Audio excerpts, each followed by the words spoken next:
గురుదేవాయ నమః.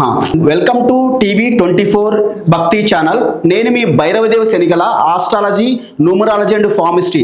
సో ఇప్పుడు ఈరోజు మనం చూసుకున్నట్లయితే చాలా మంది పేర్లలో అంటే లేడీస్ పేర్లు చూసుకున్నట్లయితే జెంట్స్ పేరు చూసుకున్నా కానీ చాలా మంది పేర్లలో రాంగ్ నెంబర్ ఉంటుంది. వాళ్ళ లైఫ్ అనేది ఈ రాంగ్ నెంబర్ ఉండడం వలన అలాగే డేట్ ఆఫ్ బర్త్కి మ్యాచ్ కాకపోవడం వలన వాళ్ళ లైఫ్ అనేది కొంచెం డౌన్ఫాల్ అవుతుంటుంది అనమాట. మీరు చూసుకోండి, ఎవరి పేర్లో అయితే సీత, అలాగే గీత,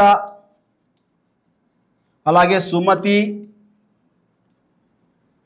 ఇలా లాస్ట్లో తి అనే అక్షరం వస్తుందో అంటే ఇక్కడ తి అనే అక్షరం ఎవరి పేర్లు అయితే వస్తుందో దాదాపుగా వాళ్ళు ఏదో విషయంలో ఫైనాన్షియల్గా కావచ్చు, లేదనుకుంటే భార్యాభర్తల మధ్య ఇష్యూస్ కావచ్చు, రిలేషన్షిప్లో కావచ్చు, ఏదో విధంగా వాళ్ళకి డిస్టర్బెన్స్ అయితే ఖచ్చితంగా ఉంటుంది. కావాలంటే మీరు చెక్ చేసుకోండి. ఉదాహరణకు సమంతం తీసుకోండి, అలాగే తీతో వచ్చిన ప్రతి ఒక్కరు ఎవరినైనా తీసుకోండి.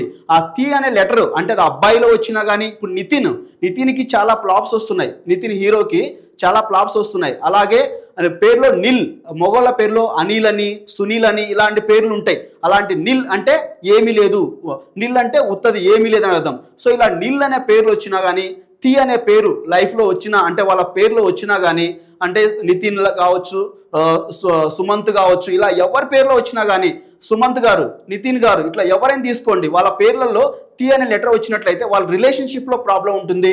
రిలేషన్షిప్ బాగుందంటే ఫైనాన్స్లో ప్రాబ్లం ఉంటుంది. ఒకవేళ వాళ్ళు వృత్తి ఉద్యోగాలు చేస్తున్నట్లయితే వాళ్ళు సేల్స్ జాబ్లో ఉంటారు ఎక్కువగా. ఈ సీత కానీ గీత కానీ ఒకవేళ జాబ్లు చేస్తున్నట్లయితే సేల్స్ జాబ్లో సేల్స్ ప్రొఫైల్స్లో ఎక్కువగా ఉంటాయి. వాళ్ళకు పైన వాళ్ళ బాస్ నుంచి ప్రెజర్స్ వస్తూ ఉంటాయి. సో అట్లాగా పేర్లు అనేది మనము నిజంగా ఎవరికైనా మీ చుట్టుపక్కల ఉన్న వాళ్ళకి తి అనే అక్షరంతో పేరు స్టార్ట్ అయినట్లయితే దయచేసి పేరును చేంజ్ చేసుకోండి. ఇప్పుడు మ్యారేజ్లో కూడా పార్వతి కానీ సీత కానీ ఇట్లా పేర్లు ఉన్నట్లయితే పంతులు గారు ఏం చేస్తున్నారంటే పెళ్లి చేసే పంతులు వాళ్ళు ఆ పేరును మార్చి ఇంకో పేరు పెట్టేసి పెళ్లిళ్ళు వివాహం చేస్తున్నారనమాట. సో ఇలాగే ఎవరికైనా మీ చుట్టుపక్కల వాళ్ళలో ఈ తి అనే అక్షరం కనపడిందంటే వాళ్ళు ఖచ్చితంగా చేంజ్ చేసుకోండి, కలవండి, చేంజ్ చేసుకోండి. నా దగ్గరికి వచ్చారంటే అద్భుతంగా వాళ్ళకు ఒక నేమ్, వాళ్ళ డేట్ ఆఫ్ బర్త్ తగ్గట్టుగా ఒక నేమ్ సెట్ చేసి ఇవ్వడం జరుగుతుంది.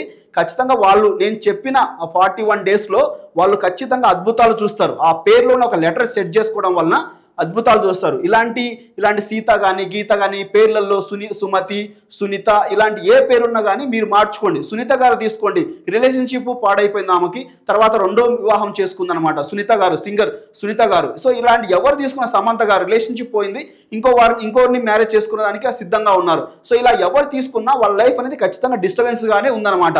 అలాగే జెంట్స్లో తీసుకున్నట్లయితే సురేష్, రమేష్, ఇలాగా పేర్లో ఇష్ అనే శబ్దం వచ్చినట్లయితే పేర్లో ఇష్ అనే అంటే మగవాళ్ళకి పేర్లో ష్ అనే స్త్రీ శబ్దం రాకూడదు. అలాగే లేడీస్ పేర్లో మగవాళ్ళ అంటే దాని స్పెల్లింగ్స్ ఉంటాయి కదా, అనే పేరు రాకూడదు అనమాట. అంటే లేడీస్కేమో మగవాళ్ళకు ప్రొనౌన్స్ చేసే ఆ వైబ్రేషన్, ఆ శబ్దం రాకూడదు. అలాగే జెంట్స్కేమో లేడీస్ మహేష్, సురేష్ ఇలా శబ్దం రాకూడదు అనమాట. సో ఇలా వచ్చినా కానీ కొంచెము డిస్టర్బెన్సెస్ కానీ ఉంటాయి కొన్ని దాంట్లో. అలాగే ఒక పేరు తీసుకున్నట్లయితే మనం సపోజ్ ఇప్పుడు ఉదయ్ అనే పేరు తీసుకున్నట్లయితే 6, 4, 1, 1. సో ఇక్కడ మనం తీసుకున్నట్లయితే ఉదయ్లో ఎంత అవుతుంది తీసుకున్నట్లయితే 10, 12 అవుతుంది అనమాట. సో ఈ 12 అనేది ఏంటంటే 1 అంటే ఒకటేమో సూర్య భగవానుడు, 2 ఏమో చంద్రుడు అనమాట. అంటే 1, 2 పక్కన రాకూడదు అనమాట. అలాగే 2, 1 అనేది కూడా పక్కన రాకూడదు అనమాట. సో ఇలా వచ్చిన ఈ ఉదయ్ అనే పేరులో కూడా రాంగ్ నెంబర్ ఉంది. ఇది సూసైడ్ చేసుకునే నెంబర్ అనమాట. ఈ 12 అనేదాన్ని మనం అన్లక్కీ నెంబర్ అంటాము, సూసైడ్ కేస్ నెంబర్ అంటాం అనమాట. ఇలాగ పేరులో కూడా లక్కీ నెంబర్స్ రాకూడదు అనమాట. మనకు ఓవెల్స్, కాన్సనెంట్స్ చూసుకున్నా కూడా మంచి నెంబర్లలో ఉండాలన్నమాట పేర్లో. సో ఇలాగ మనకు పేర్లు తీసుకున్నట్లయితే ఇలాగ రాంగ్ నెంబర్స్ రాకోకుండా, ఓవెల్స్లో కాన్సనెంట్స్ రాంగ్ నెంబర్ రాకుండా తీసుకోవాలి. అలాగే పేర్లలో తా అనే లెటర్ లేకుండా చూసుకోవాలి. అలాగే మగవాళ్ళకి ఇష్ అనే శబ్దం లేకోకుండా, ఇలాంటి రాంగ్ నెంబర్స్ లేకోకుండా పేర్లో చూసుకోవాలి. ముఖ్యంగా వాళ్ళ పేరు అనేది వాళ్ళ డేట్ ఆఫ్ బర్త్ కానీ డెస్టినీ కానీ ఖచ్చితంగా మ్యాచ్ అవ్వాలి.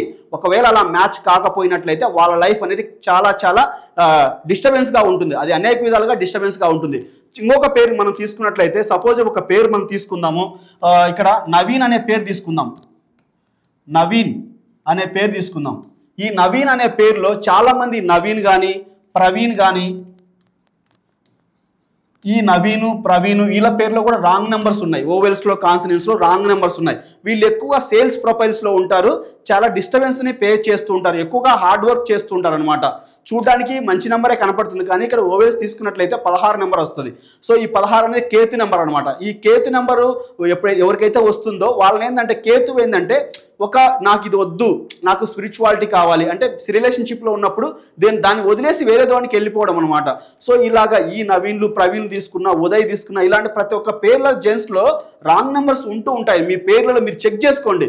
మీరు న్యూమరాలజీ క్యాల్కులేటర్ అనే యాప్ డౌన్లోడ్ చేసుకోండి, అందులో మీ పేరు కొట్టి క్యాల్కులేట్ చేసుకొని చూసుకోండి. మీకు రాంగ్ నెంబర్స్ లేకోకుండా మీ పేరు అనేది మీ డేట్ ఆఫ్ బర్త్కు మ్యాచ్ అయిందా లేదా చెక్ చేసుకోండి. ఒకవేళ అలా మ్యాచ్ కాకపోతే కన్సల్ట్ అవ్వండి, ఖచ్చితంగా మీకు అద్భుతమైన నెంబర్ ఇవ్వడం జరుగుతుంది అనమాట. సో తదాస్తు అంటే మీరందరూ నెంబర్స్ మీ యొక్క నేమ్స్ని మీ డేట్ ఆఫ్ బర్త్కు మ్యాచ్ చేసుకొని అద్భుతంగా ఉంటారని చెప్పేసి కోరుకుంటున్నా. Thank you so much.